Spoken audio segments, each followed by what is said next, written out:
Hi, my name's Neil Hipwell and I'm the founding director of the design and construct company Futureflip.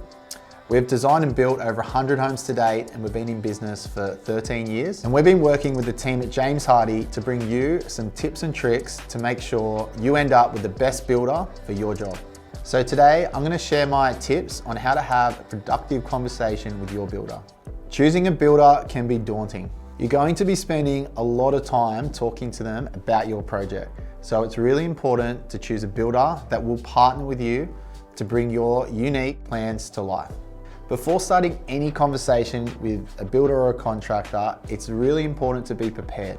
Have a clear goal in mind of exactly what you want to achieve for your project. Do you need more space for your growing family? Or are you building or renovating for a desired lifestyle? Knowing this will help your builder meet your needs. Secondly, know the look you want to achieve. Using images to communicate with your builder will help them create your unique look.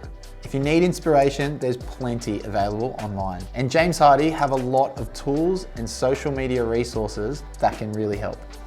Creating a mood board is always a good option. That way you can show your builder exactly what you're looking for.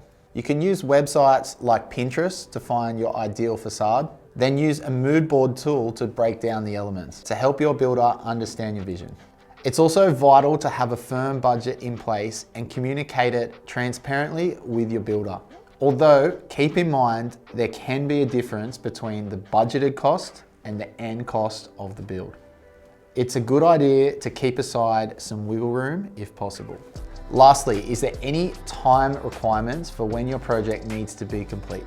Communicating all of these things up front with your builder, get the most accurate quotes and project plan to meet your needs.